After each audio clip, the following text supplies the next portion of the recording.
Thanks for tuning in live to Proline TV for some more NASCAR coverage as we get ready for a street race in Chicago, the third so far. Not sure how many more of these we're going to have, but we'll see how it goes on Sunday. We'll see how the weather goes as well. And that's always going to be potluck in the summertime.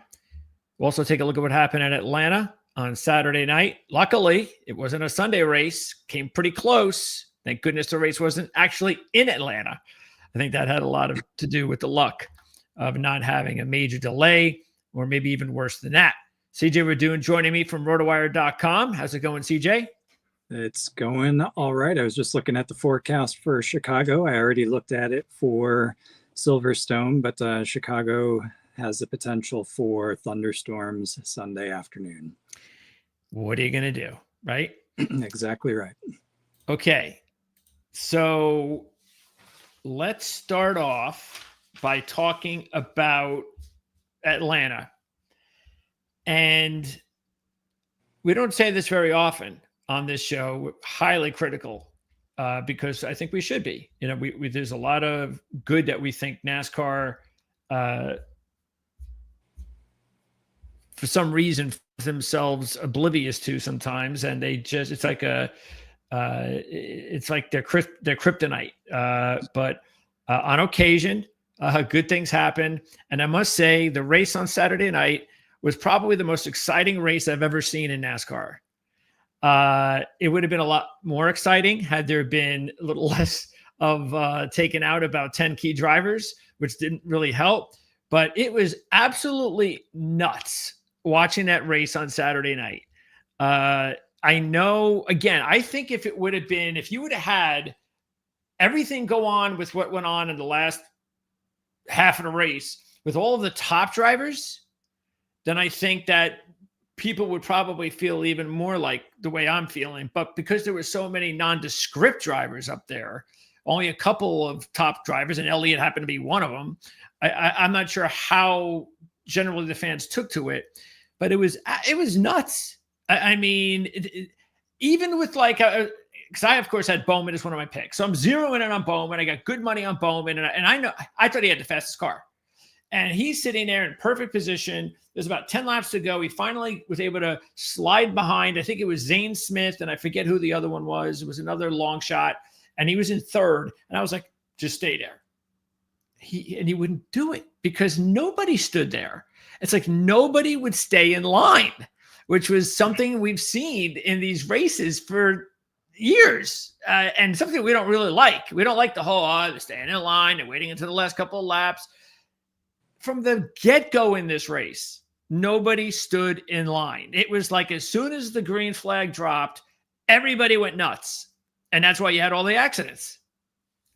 Yeah, I wish we wouldn't have had such a major accident so early on. Unfortunately, collected half the field right away, and a lot of them were the top contenders. I mean, Ford qualified 8 out of the top 10, and we were telling you last week that Ford was going to be the one to beat, not to go with the Toyota. One win, Ford, since the NextGen. One. Those things are all true, except for whatever reason. Luck definitely plays a role in super speedway races, and it definitely played a role Saturday night in Atlanta. I was watching Zane Smith like you were watching Alex Bowman. I'm like, get up there, come on. This is going to be the long shot hit of the season if you do it. And unfortunately, he ended up cycling back, losing the run. But I think Atlanta versus Daytona, I think the differences were just really apparent Saturday night. In Daytona, you've got so much space and you build up so much momentum that you can stay in the line. It's a wider track. It's certainly got longer turns, longer straightaways, et cetera, et cetera. At Atlanta, you don't have that. It's much more compact. Everything's coming at these drivers extremely quickly.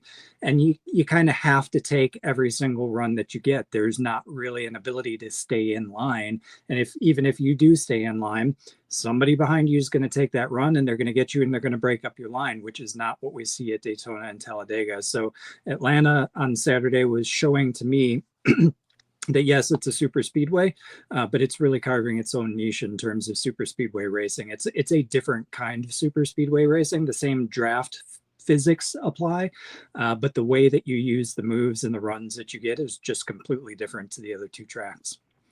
And maybe, and because we still don't know what California is going to do we? Rumor last I heard was that it was still going to be a short track. It's not going to be. Oh, they're still aiming for a short track. Yeah. Okay. So, I do wonder whether or not, some of the other tracks, I don't know which ones it would be, would pick up on this. Please, what? Texas. Yeah, Texas. Right. So, but it was kind of different because we have it.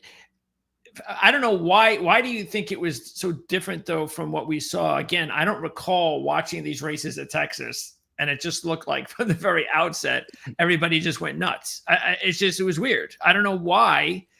There was a little. Was it just patience? For some reason, there was no patience. Could have been the fact that it was actually at night and not during the day, like the times past. So, yeah, I'm not sure. I think maybe.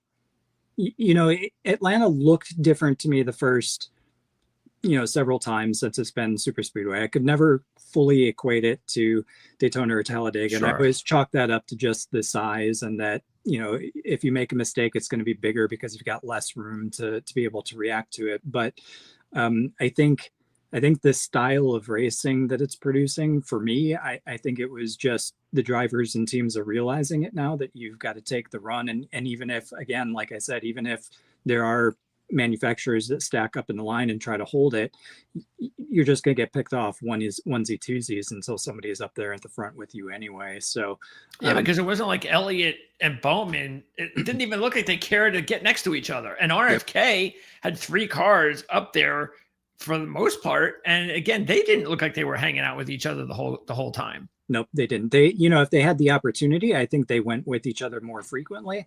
But everybody else was just taking every single run that they could get, exactly like you said, green flag on. That made it a great race.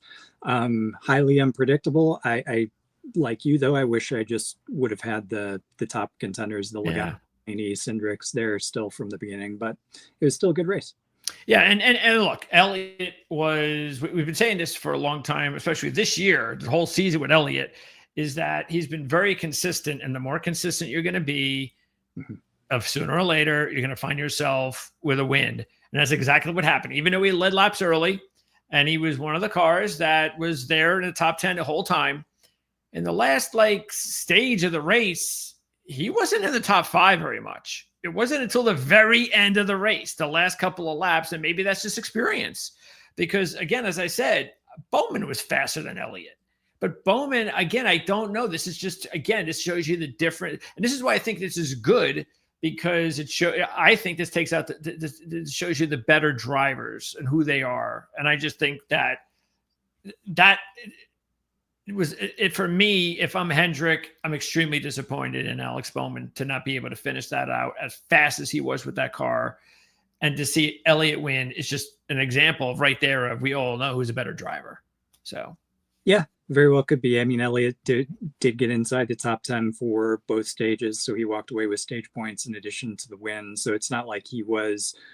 You're right. He wasn't racing, at the lead, at the front in the top 3 or whatever, but he was always around, and it takes that consistency. And if you've got that consistency, if you're up there frequently enough, the opportunity is going to come your way, and you've got to be a great driver to take advantage of it. And Elliott made no mistakes. I mean, there are multiple incidents where cars were crashing around him that he picked his way through without any issues. Gotta have luck. He could have lost it when he banged fenders with Chris Buescher when they were fighting hard as well, and he didn't. He kept on soldiering through. So he just had a good race. Everything went his way. Bowman's probably kicking himself a little bit, I would think. And we'll see if his time comes before we've got 8 more races, or maybe it's 10 more races, something like that left until we end up getting to the playoff. Yeah, because he's got some of the momentum back again. And now if he can keep that the way he did last year, he has a shot. So this is why, and by the way, you're still probably getting 30-1 on Bowman to win a championship. He's not one of the top drivers. We get that. but I think he's a second tier guy. I think he's got that ability. And I think he showed a little of it last year. If he could show that same consistency from now until the playoffs and then through the playoffs, keep an eye on him. He's one of the more interesting long shots, but he's got to keep that up. He has to be a consistent driver again, and he's got something going. Yeah, eight races to go before the playoffs begin. The one thing I do worry about Bowman is that it is 8 races. He probably has to win because left being on the bubble, those spots are going to go quickly. There are only 3 spots remaining for drivers that have not won, or maybe it's 4. I think it's 4. Yeah, 4. Yep. So another playoff driver though won, so that doesn't take away from anybody. So that's good. And unfortunately for some drivers, and I got to think that this is the way they feel, like the ones who aren't very good road drivers, like say Keselowski, maybe even Blaney to that extent, and a few other drivers that are good drivers. And Keselowski's got a nice run right now. And to have to go to back-to-back road courses basically right now for Keselowski, he's got to be like, you got to be shitting me. I mean, I'm in a nice run right now, and I got to go to Chicago and to Sonoma. You're going to take away my mojo. So, but that's the way it is. And nowadays in NASCAR, you have to be good at everything, or at least halfway decent. So, even a top 15 the next couple of weeks would be more than satisfying for someone like Keselowski. All right, let's take a look at this week. And we're going to, again, this is the 3rd time we're going to Chicago. Let me move this up first. There we go. And all right. So do we know how many more of these do we have at Chicago? This is the last one, as far as I know. They were talking about Philadelphia, potential street race at Philadelphia, but we'll see if Chicago comes back on the calendar before they get Philadelphia, or if they end up replacing Chicago with Philadelphia. We'll see. Okay. All right. So it's not going to be a surprise who the odds-on favorite is. What do you think the odds are going to be? I saw them, so it's not. Oh, you did? At this point, yeah. Were you surprised at 2-1? Yeah, I think 3-1, 350 probably would have been where I think it would have been a little bit more enticing. Yes, he's very good at this track. He crashed out in the rain. Last year, he was excellent in 23. Likely going to have rain again from what it looks like in the forecast, as I said earlier. So anything can happen in these races, and anything does happen, especially when it starts raining and you're on a street course. I mean, it's extra treacherous with wet on a street course because you're not dealing with a pristine, clean, never used racetrack. You're dealing with city streets where cabs are leaking oil and whatever else is getting thrown out there. So it makes it extremely difficult. So this is not Mexico. To have him correct. To have him at under 2 at this point, yes, he's a favorite. I probably would have preferred him 350. Yeah. 3 would have actually made me consider him. I don't think I can take him at under 2. Do you know why he did not race? Well, we'll get into that next week, but I just wanted to, this is for next week. Do you have any idea why he didn't race in Sonoma? I believe he was he in the Xfinity series then? Did he try doing Xfinity? I thought he was Sonoma, but not in the Cup series. Yeah, but he was picking races. They were. And it's like, why wouldn't you pick Sonoma?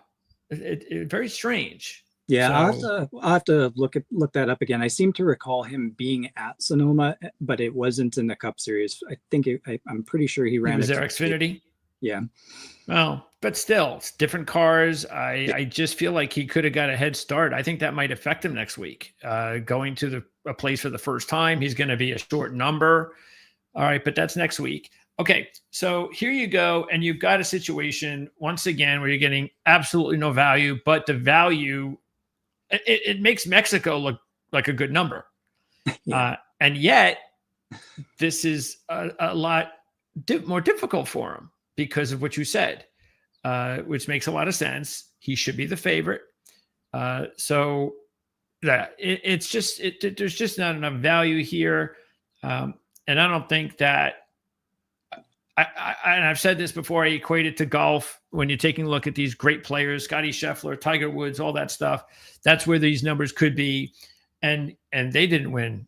Matter of fact, they would win less than 50% of the time. And that's the value that you have to weigh here, because you have to, as we've said this before, but it's another week, new viewers. Fact is if you do this and you take Shane in every single road course street race with these low numbers, he has to win at least 50% of the time for you to make money, because the numbers are so small. You have to throw in a lot of money to make the money. You can't just say, I'm going to throw $10 on this, or I'm going to even throw $50 on this. You got to throw $100 or something on this to actually make anything. And if he loses, 4 times and wins 2, you might say that's a good year. He won 2 road courses. Yeah, but if you bet him all 6 times, it's not good. You're not going to make any money. So that's why 180, 3-1 or 4-1, you get a better chance to 2 out of 6. All right. But you're at 185. Maybe this is just the one race that you might just say, you know what, I'm not going to do this one. I'll do all the others, but this is the one I'm going to skip. But I know it's tough because of the fact that he's been really good here until he got spun out last year. We don't have a whole lot to go on, but so only 2 races. So let's just show some of the odds here quickly. Byron, we know how good he can be. Elliott, are you surprised again? He's 14-1. Yeah, I was actually going back up to Kyle Larson and Christopher Bell in comparison with SVG. Just Kyle Larson alone at 650 is 3.5 times the payout of SVG. Larson's average starting spot is 4th. He crashed out last year, but he started the race from pole, and he finished 4th in 2023. He didn't lead any laps though. So then you take the next look at Bell. Bell's even more so you're talking 4.5 times the payout almost of SVG at that point with Bell. And you're getting somebody that's led 51 laps across the 2 races, and Bell's average start was 5.5. So both of those drivers have speed. You're getting 3 to 4 times the payout. Elliott, I'm surprised being down there at whatever he was, 14. Because he's just been so, like we talked about, he's been so consistent, and he was so good on the road courses before in the old car. But we've talked now recently, as we've come to more road courses, he's starting to get the hang of it in this car. So I don't think it's going to be too long before he ends up winning a race on a road course in this car. And by the way, he and Tyler Reddick, I think, are the only 2 drivers at this point in the season that have yet to record a DNF. Yeah, he has all top 20s. It's amazing. Okay, and he was still a good number a few weeks ago as far as the championship when we talked about it. You probably got nothing now because he won last week. Where is he? Futures now. Let's see. Where is he? Just went past it. Yep.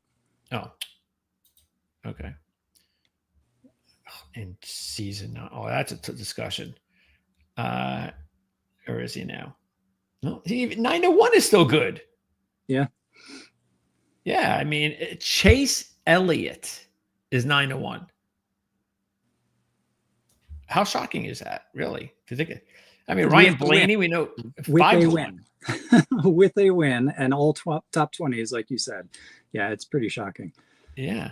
Okay. So, all right. This was last year. And so we only have 2 of them, which way we could do it this way. All right. So Bowman gets the win. So we have a Chevy with the win. We have Toyotas 2nd and 3rd. And then we have Fords 4th and 5th. Okay. Which means basically no manufacturer edges there. I don't see it. Let's see the laps led. Bell had 14. Vic Gisberg had 9 before the wreck. They both wrecked. As you can see there, the 2 of the favorites and they wrecked. And I know that, sometimes I know some of the viewers might not get what we mean some of the time. And this is a perfect example. Part of the reason why we think it's not good value is because even though he's the best road course driver, street racer, there's so much luck involved in this stuff that we throw that into the equation. And if you don't, then that's what you're missing part of the time from our analysis, is that we've already thrown that in there, that's part of the reason why you're risking somebody wrecking him, no fault to his own, and his race is over, or the conditions. That's a lot of luck that you're throwing in there on such a short price. And there you got Bell and Van Gisbergen last year as great examples. Gibbs was the next, who I think is a really good pick again this week. We'll get to him. I think he's 12-1 or something like that. So I think Gibbs is a really strong pick. And then there's Bowman with his typical late race win. So yeah, anything you could take out of this? Now, I was just looking at the starting positions just to see if that showed anything differently. In 2024, you had a Chevrolet and a Toyota on the front row, and then you had a Ford and Toyota on the second row. In 2023, though, you had 3 Toyotas starting inside the top 4. The rest of the top 5 were Chevrolet, so you might have gotten the head faked. But what this is telling me is that Chevrolet or Toyota seem to have the edge. Ford, I think, if you look across a lot of road course races, just typically haven't been as strong, certainly not as strong as they are at super speedways. So Chevrolet and Toyota may be a small edge over Ford, but it'd be really hard to choose between one of the manufacturers, to be honest with you. All right, so let's see here. So this is the pole position for last year, and And I'm just going to breeze by the odds so everybody can see. So, that's the futures. Okay. So we breeze by, and there you go. There's Gibbs at 12, Elliott 14. I mean, Will Brown. McDowell. Really? Look at McDowell, 22. That's a value. 22-1. That's a good one. Busher, 22-1. The defending champs, 22-1. AJ's 22-1. Kyle's 28-1. There's Suarez, who's on the outs, huh? Yep. Announced today he will not be back at Trackhouse in 2026. Speculation would be that Connor Zilic would be the one taking his spot, and Suarez does not, or has not yet announced what he'll be doing next season, but he won't be behind the wheel of 99. Okay. So Daniel Suarez has had more than enough opportunity, and Chastain's done his part. So I don't think you could say he didn't get a shot, but that's just me. All right, so those are the odds. So going through this, Bell was starting position is Bowman's, and let's see if we see a Hocevar started 13th. Blaney, Elliott started 18th. Bush 19th. Logano all the way back there. Okay, AJ surprisingly all the way back there, and then the practice speeds. Let's see. So Larson doubled up, huh? So Larson was fast all Saturday. Fastest all Saturday. Gibbs had a strong Saturday too. And there's Bowman, there's Elliott, there's McDowell again. 22-1. McDowell. Byron, a little bit disappointing. Anybody else is slow for Kyle. Busher's slow. Logano didn't look good at all. Okay, so that was last year. And then we'll see what kind of because you, of course, alluded to some of them already. Let's just go through it together. And here we go. All right, so this was the Van Gisbergen win on the first one. And yeah, this was the one where Justin Haley, I remember that because I thought Justin Haley, I don't know. I think he proved why he's Justin Haley. I think Justin Haley had a great chance to win this race. He led 23 laps. Gisbergen really took it over late. And I thought that Justin Haley needed to be a little bit more NASCAR-y, a little bit more, this isn't F1, boys. I've got a cup car here and I'm going to use it. And he didn't. I thought he should have been a little bit more aggressive with Shane. Because Justin Haley is not a playoff driver.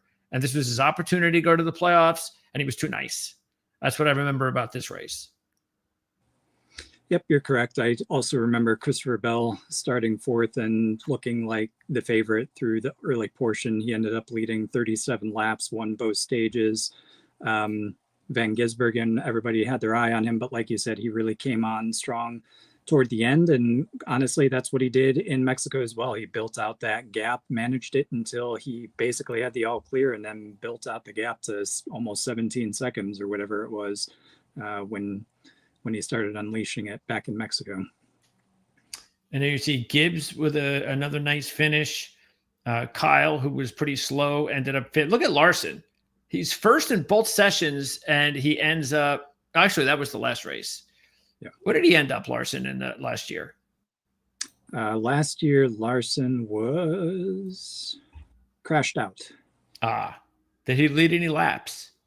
He did not. He crashed on 33, or was out on 33 due to so that's disappointing. Obviously, practice, there's SVG, of course. Denny Hamlin was second in practice. There's Christopher Bell and Larson. There's Gibbs and Reddick. Okay, yeah, see, Kyle seems to not do very well here in practice or qualifying. He does well in the race, though. He's one of the top average finishers across the 2 races run so far. And then the starting lineup. And I think the other thing that you notice is that, like you said, even though Chevy and Toyota are a little bit faster, there's really no definitive kind of, hey, like sort of like last week. I mean, and look, this is the starting lineup. You got 2 Toyotas. You only have 1 Chevy in the top 4 in a street race, and yet Chevy got the win. Yep. And that was, of course, Shane getting the win. But still, there's Larson in 7th. There's McDowell in 6th. Okay. So let's go ahead and, because how much do you equate the road course records to a street race situation? A lot? Yeah, a lot. It's very similar. Street courses are unique because you don't have the runoff area. You're dealing with the surface issues, like I talked about. You have crowns in the road, which you don't have on normal road courses. So, however, you're turning left and right, heel and toe braking. You're trying to get the balance of the car on the 2 wheels all the way through, whether you're accelerating, braking, or turning. So the guys that do that really well on the road courses are going to be able to do it really well on the street courses as well. Okay. So let's go through the, let's see. Let's go through this then. So again, we got our piece in with Shane. All right. So with Larson and Bell, if you had a choice here between either one, who would you take? Christopher Bell, just because of the laps led. Kyle Larson, a little bit. He's quick in practice and all that good kind of stuff. But he hasn't led any laps here. Crashed out once, top 10 on the other one. So give me Christopher Bell, who is at least fighting for the win one time in 1 stages. The other thing is Larson has done nothing in the 2 races this year. Bell was also very good at Mexico. Yeah, wins Coda, stole that one late. Great decision as far as being the last in on the green flag pit stops to have the fresher tires, and that's why he was able to beat Kyle Busch, and then found himself in 2nd place at Mexico. So Bell clearly with the better results than Larson, and yeah, I agree. And you're getting an extra point. Another thing on Christopher Bell, both at Mexico as well as Chicago, where he performed extremely well with top finishes in both of those races. Both were affected by rain. And remember, rain's in the forecast for this. That's true. Keep that in mind. Byron, Reddick, Gibbs, as we said. I'm not seeing anything from Byron. Reddick has done a... What's that? I know who I'm choosing on this bunch. Yeah, I mean, why not go with Gibbs and Elliott? I think are some really good plays here. Gibbs, without a doubt, is the number 1 shot. He and Michael McDowell have the best average finish at this track. You're getting 12-1 at Gibbs. He's never finished outside of the top 10. Go with Gibbs, and then as well. I mean, Elliott, the only reason maybe not to is because he won last week. Is he going to win back-to-back? Maybe that's a sign for Gibbs, but Elliott can certainly do it. But the good point is we're getting good odds. Absolutely. Take them. So, you don't get them very often. And Elliott was 4th and 3rd this year. And so Gibbs and Elliott are really good plays here. Why on earth would I not want to take them if I was even deciding? If I had to decide on just two drivers, I'd rather go Gibbs Elliott even over Bell Larson, say, Yep, I would agree. I'm getting double the price, and I think I've got those two drivers are more than capable of matching up with Bell and Larson to make it equal. But I'm getting twice as much on the odds. All right, so there's Michael McDowell sitting there at 22-1. You have to take that. You have to take that. 22-1 for the guy that's tied with Gibbs for the best average finish at Chicago. Yes, it's only been 2 races, but we know Michael McDowell is a great road course racer. He's very good at this track. No reason not to like McDowell at 22-1. What do you think about Buescher and Bowman? Bowman, I hesitate to go with Bowman. Win back-to-back, that'd be hard. Win back-to-back would be really, really hard. Buescher was so good at Watkins Glen, very impressive, and he's been consistently in the top 10 at road courses, but AJ Allmendinger is a road course ringer. He's just more inconsistent. So it's kind of hard to choose between Buescher and Allmendinger for me, because you have probably higher upside on Allmendinger, but you have almost a guaranteed top 10 with Buescher. So it's kind of pick your poison. Yeah, I'd go with Buescher over Bowman. Buscher's got the 2 top 10s this year on the roads, so I think that's cool. And Bowman 9th and 4th, which is the reason why I'm willing to take a chance, because I'm still getting good numbers at 22-1 on him winning back-to-back. He's back in a good groove right now. So normally we'd be against the Elliott Bowman thing, but we're getting good odds. So why not sprinkle them into your long shots? And I would do that for sure with Bowman and Elliott, of course. But I think Buscher's not bad, even though he's driving a Ford. You got to keep that in mind. AJ hasn't done anything so far on the road courses this year, just like Kyle, which is surprising. Yeah, I mean, compared to Ross Chastain, just the ones that we've been talking about with McDowell, and just take McDowell, they're the same odds there at 22. Ross Chastain's average finish is 22.0. His average start is 24th. Wow. There's just nothing. Nothing. And you're going to pass up somebody that's consistently every time has been top 10s in McDowell. Busch, another really good one. As you said earlier, doesn't practice or qualify very well. His average start here is 18.5, but his average finish, I think, is 3rd best behind McDowell and Gibbs at 7th. Okay. 2 top 10s and a top 5 out of the 2 races from Kyle Busch. So definitely someone worth looking at that. And remember, last year as well had the rainy weather too. So he's able to get through that even in the uncertain conditions. Yeah, and he had the 42 laps led at COTA this year, finished 5th, but was the best car. And unfortunately, they did not play it as well as Christopher Bell's group.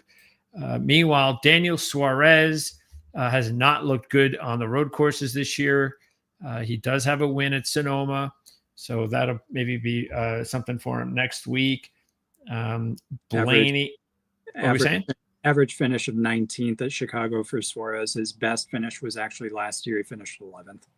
Okay. But like you said, not good on the road courses this year. Probably would have been better to take him last year.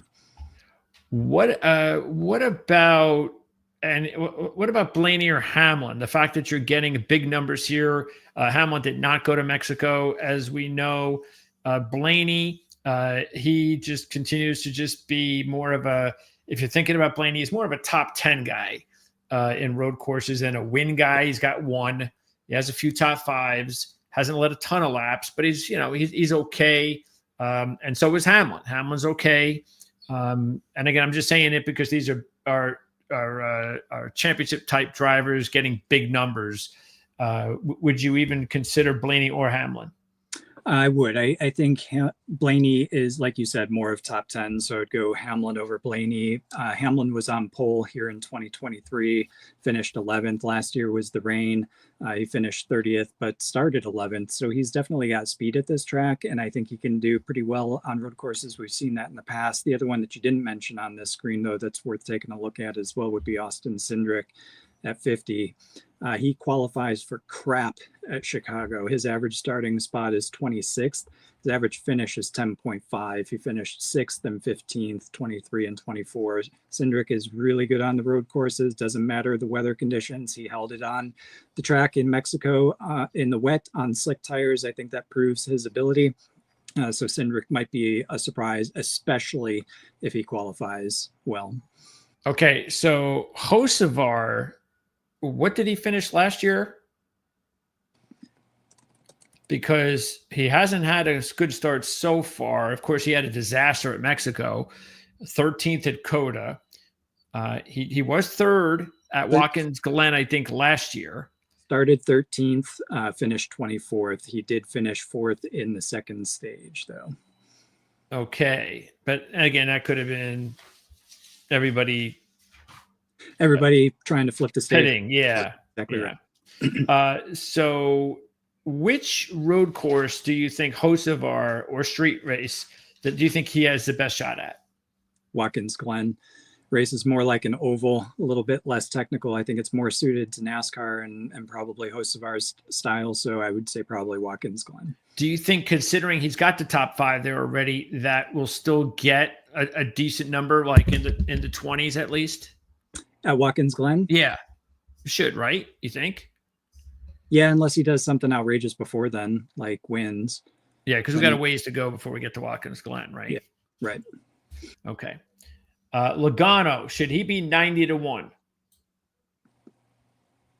I know he didn't look like he was very good at Mexico on some of what we were going over, so he must not have good averages. I don't think he deserves to be 90-1 though. No, he was a top 10 car here in 23 in both qualifying and the race. Last year not so good, but we know the conditions were not good either.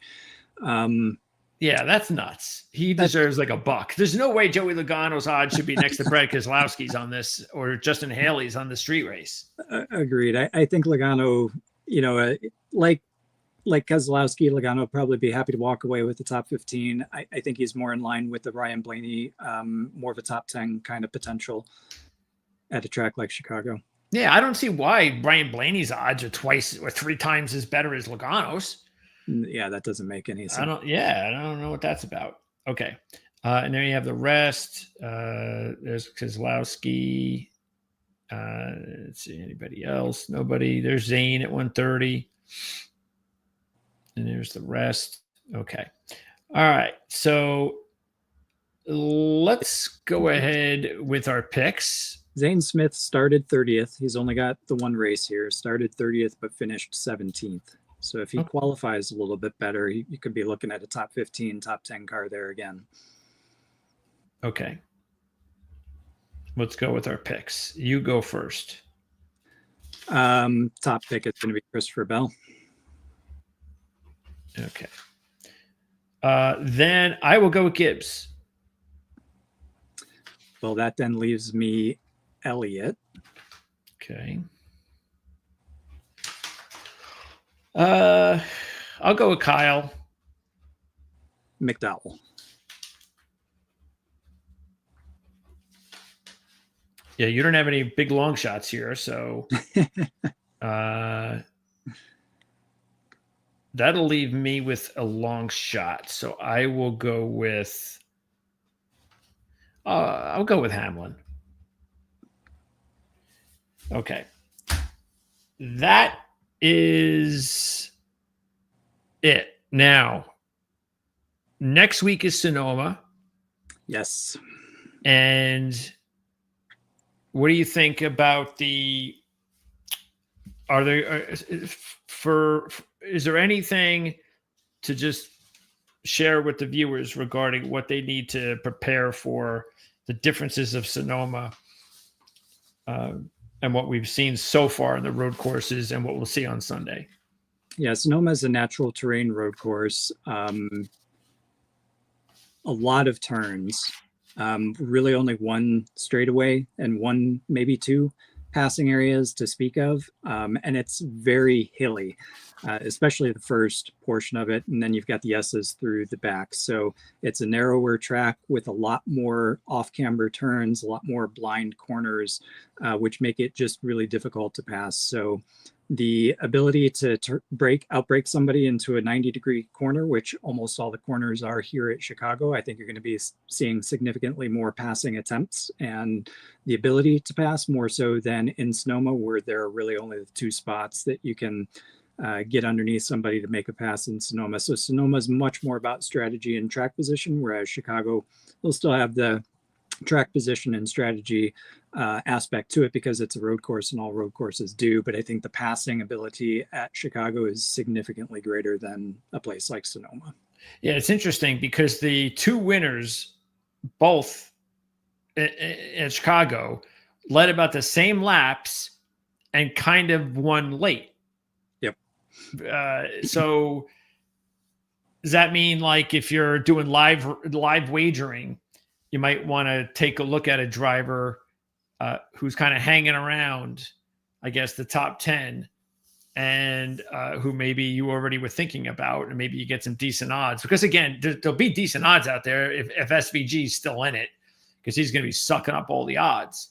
But that is interesting, is that it's not really going to matter based on the first 2 races so far that we've seen in Chicago, what happens early. And how do they break this up? Did they break it just like normal? We'll have 3 stages, all that stuff? Yeah, we'll have 3 stages. I'm trying to look to see. So Alex Bowman led the last 8 laps last year. And let's see how many Van Gisbergen won led in 23. He had 9, I think.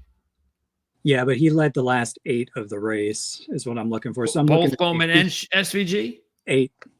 SVG, the last 8. Last 8. Both of them led the last 8. So if you're live wagering, when you get to about 15 laps to go, for that guy that's in second to third and moving his way forward, because that's going to be the one that you want by the time you get to 10 laps to go.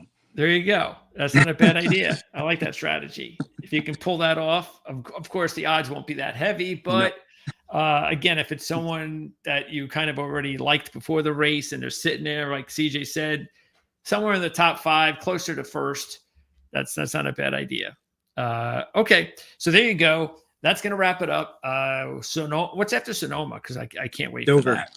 Dover. Oh, geez. Okay. So, and after Dover, Indianapolis. Brickyard, which who knows, but probably not. Hit or miss. Oh, and then Iowa, and then Watkins Glen. Holy mackerel. This has got to be, this might be the worst stretch of racing all season. This is why they introduced the in-season bracket channel. Oh, no wonder. So this is, and look, if you're a road course fan, then it's obviously you've got a much different way of looking at this. But yeah, okay. So it looks like we've got all the way till well, hey, Richmond and Daytona, and again, hopefully Daytona will be nice. I know next year when they go to Atlanta, for sure, we're going to try to do the last 30 minutes live would be great. And especially because I know if we have some good drivers up there, it could be fantastic. But the same thing, it's Daytona, it's a playoff cutoff. So hopefully CJ and I will be able to do that. See, with our luck, CJ will be all ready to go. I'm there. I'm ready to do it. And it's a rain out and it goes to Sunday and CJ goes, can't do it. I got an appointment. And then I'll be doing it myself. Okay. So anyway, the way it works. Yeah. Yeah. At least so we're going to get it at some point. And then lastly, we'll have to throw this in. Did you expect them to really talk that much about the in-season tournament? I was surprised they didn't talk about it more. You expected more. Yeah, and the only reason we didn't get more is because the broadcast coverage with Prime and TMT has been so much better than Fox. I think it's been head and shoulders above the commentary and the coverage that we saw the first part of the season. I think it's been significantly improved. They do a really good job explaining what's going on, keeping track of the different strategies and what all is happening. I do think that with all the sponsor commitments and the advertising that NASCAR has thrown against this in-season challenge, I think they're obligated to promote it as much as they do. The one thing I would criticize about them, though, is that they were showing the bracket down at the bottom of the standings and it was in the lower corner. And I couldn't tell, like all of them were the same color. I couldn't tell who was matched up with who. So I think they need to change that graphic a little bit more. Not that I care, but that's the one criticism I have. But yeah, I think if it were on Fox, that's probably all we would have heard of. Wow. I mean, I don't know how I don't know how anybody would be excited or interested in this at this point in the, like you said, I think it will be more interesting when you get to the final 4 or 8 or something, and then you can zero in on just a couple of cars, and then there'll be some wagers out there, matchups, and it'll be interesting. We'll talk about it. Hey, tracks and stuff and how that might work out. But at this stage, with all the drivers, I mean, why would anybody need to follow this? So I guess people have bets on it, though. Again, I don't know why you're throwing your money away at stuff like that, because you saw what happened, especially in Atlanta. Yes. Why would you even, if you're going to wager, wait until after Atlanta? Absolutely. I saw they've been blasting it on social media. It seems like every other post is something about it. But I did see that from all the official submitted ones, and everybody could have submitted their bracket or whatever. There are 0 left that are 100% accurate. Yeah. No surprise. I mean, all those good drivers were canceled. Could have done it at Talladega or Daytona and ended up with the exact same result, though. Yeah. I mean, you can't do so. It should never have started this in Atlanta. That was just silly. And I'm only saying that because you want your entries to be alive. Yeah. You don't want them to have, or everybody's out already, and you can only get to a certain number of points, I guess. Nobody can be perfect. Not that anybody's going to be perfect anyway, but okay. We're going to talk F1. So I know you have to switch your hat, and I've got to switch. Oh, remind everybody that I will be on the air on Saturday for the qualifying and practice report.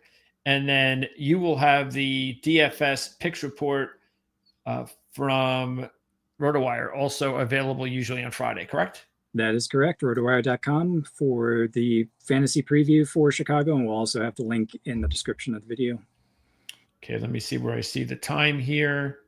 If they have it. There it is. Okay, so I should be on the air on Saturday at... When are they going to have qualifying? NCS is qualifying practice starts at 12:50. Qualifying starts at 2. So I should be on the air around 3:30-ish on Saturday. And we'll put a link in the description at that time for the report. Now, CJ's report, of course, you can always, if you have the link from the previous week, just go to that page, use that link. That's the easy way to do that. If you don't want to wait for the link, you should bookmark the page anyway.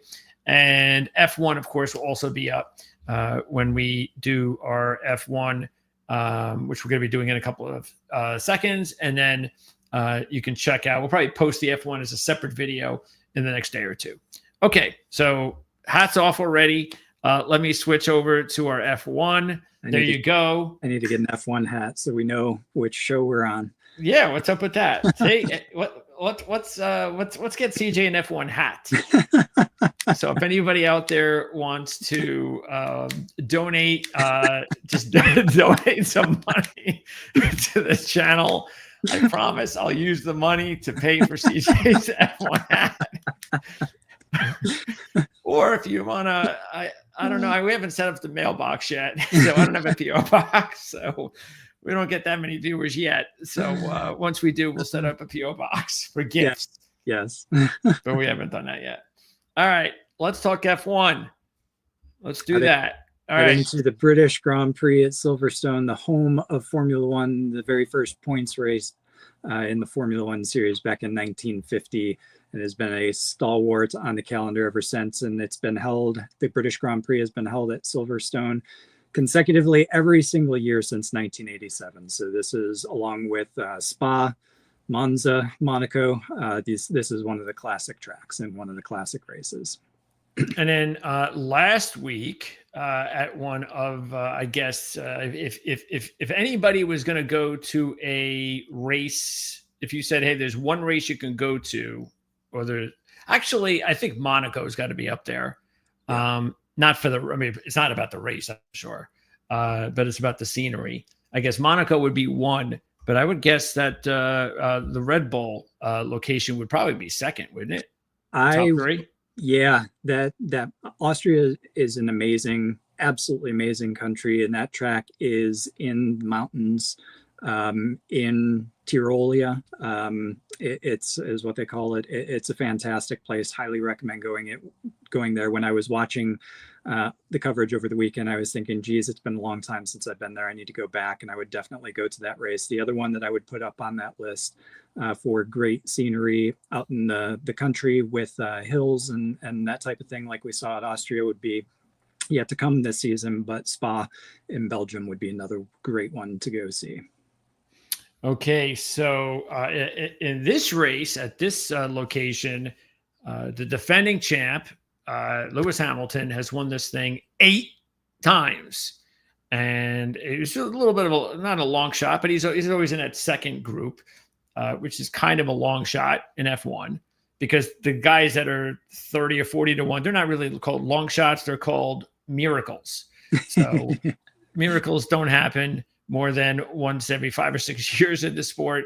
So the long shots or whatever, the 8 to 1, 15 to 1 types. And I'm sure that's where Lewis was last year, but still he started second, won the race. And a matter of fact, just even looking back at like the last 8 races or so, there's only been 3 pole sitters that have won.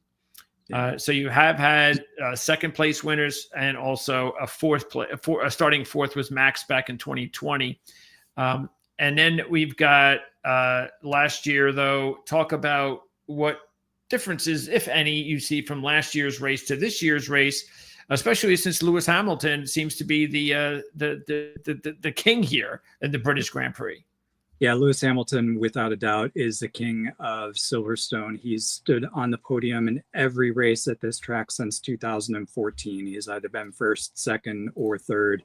The biggest difference for him, certainly this year, is that he's behind the wheel of a Ferrari and not a Mercedes anymore. So he's going to have a bigger job ahead of him this year. However, I do think it's going to be, or a podium finish may be within grasp for him. So if everything goes right, if he's performing at his usual higher level in front of his hometown fans and home country fans, I think we could see Lewis Hamilton in a Ferrari on the podium, and that would be a great thing. However, it is likely going to be McLaren again. McLaren have just been the dominant car and the dominant drivers all season. It's going to be cooler at Silverstone this year, certainly compared to Austria. So I think that might favor somebody like a George Russell as well. So I would think that from an odds perspective, probably Norris, Piastri, and Russell, with a potential for Lewis Hamilton on the podium. And again, if you notice, those guys that I'm choosing, they are all British drivers, because British drivers at their home Grand Prix do have a tendency to up their game and wind up on the podium. I do think Norris probably stands the best chance this week after winning at Austria, assuming he doesn't shoot himself in the foot this time. I think he probably stands a good shot at winning on Sunday. So since Russell, though, hasn't won this, this is probably a good week to take him, right? Is there any reason where this is not a good track for Russell, even though he's going to be motivated? No, and I think the reason Russell stands out this week again is the temperature. We saw how the cooler temperatures in Canada, where he was able to win and make them the best use of his Mercedes car, really came into play under the cooler temperatures. And they do have upgrades that they brought. McLaren brought upgrades last week, so they're going to be more difficult to beat. But we saw how strong Russell and Antonelli both were in the Mercedes in the cooler temperatures in Canada. So faster turns here at Silverstone versus a place like Canada. So more high-speed turns, a little bit more load in the tire might be a little bit more work for them. But I do think we're going to see more out of Mercedes than we saw last week at Austria. So George Russell, I think, is a pretty good shot for a podium finish, if not a potential win, if you want to go for somebody as a long shot win. Yeah, I mean, look, there aren't that many weeks in F1 where you can go for a 14-1 shot and feel, okay, this is not a bad long shot play, and this is one of those weeks. So why not? Agreed. And what about Max? So Max did not have a good week last week. No, like anything and everything that could go wrong for Max did. First of all, he struggled with the setup in practice. They couldn't find the speed. When the temperatures changed, they were able to move forward, but then by the time it got to qualifying, the temperatures went back to being hot. So he ended up having a poor qualifying, ended up getting caught out by a yellow flag as well, so wasn't able to get his fastest lap. I think he ended up starting 7th, and that track position ultimately is what cost him, because Kimi Antonelli locked it up coming into turn 2 on the first lap, and who did he collide with as he lost control? None other than Max Verstappen. And Verstappen and Antonelli were both out of the race in the second corner. So I think Verstappen's going to be in there with a shout this weekend. He tends to be in there with a shout every single weekend. You asked the question last week as to whether or not the championship was effectively over. I think at this point, we can rule out Max Verstappen. I think it's going to end up being between Piastri and Norris. With Norris's win last week, that margin is less than 20 points, but I think you're looking at a 2-horse race from here on out to the end of the season. Wow. Already. Okay. And is there still any way to separate the two? I mean, it still looks like. Well, just for this week, though, not for the championship, but just for this week, I would separate Lando Norris from Piastri because it's his home race. Okay, so this is definitely a week. So this is actually a good week, one of the rare weeks to wager. See, I think the other week that's a really good week to wager is Monaco. You wait until after qualifying, you see who's first, and then no matter what the money is, it's not going to be that high. It could be minus 150. Just do it. Just take it and just, you're fine. And then here, this is a little bit better option to make money because, again, you can go with both British drivers. You can go Norris 155, Russell 1400, take them both, and you should feel pretty good. Yeah, Lando Norris last year led 19 laps despite starting third. Verstappen was on pole. This was one of the tracks where, Verstappen started fourth. This was one of the tracks where Norris is just able to get out front. He went into turn 1 versus Verstappen and got the lead there. Just the impetus to perform better in front of your home crowd, the British drivers, Norris, Russell, and Hamilton, all three have done it. And I think it's resident if you look at their statistics at this track in particular, plus by the fact that this is the biggest and most important racing circuit in Britain. So if you're growing up in Britain and you're going to be a race car driver, you are going to spend a lot of time on Silverstone. So they know this track really well. And I think that just tends to push them a little bit higher up. When you look at the track and the temperature and the way that things go, McLaren certainly is going to be the favored car. But given the conditions, as I talked about, compared to Canada with the cooler temperatures, I do think Mercedes probably stands a pretty good shot again. Okay. And I don't know if this would be one of those, if I was going to, if I'm used to maybe going with McLaren, not all the time, but sometimes I think it's a good week to take them. I'm not so sure I would do McLaren this week. I think because of the fact that I still think that there's some potential long shot possibilities. Totally agree. At -3, I would rather choose one of the two drivers. Yeah. And probably Norris and be comfortable with that, even though he's 155. Okay. So are they racing again next week, or do we have a break? No, they're going to be off for 2 weeks before they end up going to, why is it slipping my mind? Belgium. Belgium, yes, the other track that you should go and visit in addition to Austria. And then is this the longest break, or do we have a long break at some point? We'll have a summer break. I think after Hungary, if I'm not mistaken. Let me see. Okay. That'll be 3 weeks long versus the 2 weeks that we've got here. Okay. When is that? Yeah. Yeah, in between Hungary and the Netherlands or the Dutch Grand Prix, there's a 3-week break. Yeah, so we've got August 3rd to August 31st. That'll be the longest break, the last long break of the season. Yeah, no, we'll good timing too. December 7th. Incredible.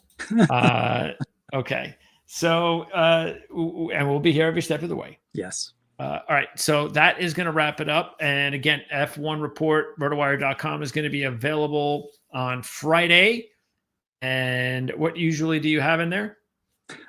We have best bets as well as some fantasy picks. So we'll look at the odds as they post here over the next couple of days, choose some good values out of that, and make sure that we highlight those for you, as well as some advice from a fantasy roster standpoint. All right, that sounds cool. Let's throw the there you go flag up there for 4th of July. It's coming up on Friday. Yes. You're going to be heading out with the family? Yeah, I think we're going to head over to some friends, watch some fireworks, have some food on the grill. Really looking forward to it. How about you? Me, I'll be here working. So, like I always do. Yeah. Anyway, the Friday, that's the day too. That again, the reports will be out, so we'll have that up there. Don't forget, Kevin Rogers also will have his NASCAR picks video. Usually, it'll come out probably sometime between Friday and Saturday. So look out for that as well, as long as he's not away on vacation, because we already have one of our analysts that won't be here this week. So it's it's a big week. Friday, everybody's getting out of town, but we're still gonna be here at Proline TV, chugging along. Don't forget to subscribe, like, and share. We really appreciate that. See the thanks icon at the bottom of the screen. You hit that. And you put in, like, I don't know, $15-$20 and say, this is for CJ's F1 hat. And then I'll take care of that for you. And let everybody know who did that and who's so kind. Anyway, and then next week it will be Sonoma, and that's it. No F1 for a couple of weeks until I guess, I think that's going to be is that the same week? No, it's actually the week after Dover. So yeah, that'll be, what is that? 27th. Brickyard, yeah. So that'll be Brickyard, Belgium, to close the month out here for our motorsports coverage. Thanks a lot for tuning in here. We really appreciate it. And again, look out for the rest of the videos this week covering NASCAR here on Proline TV.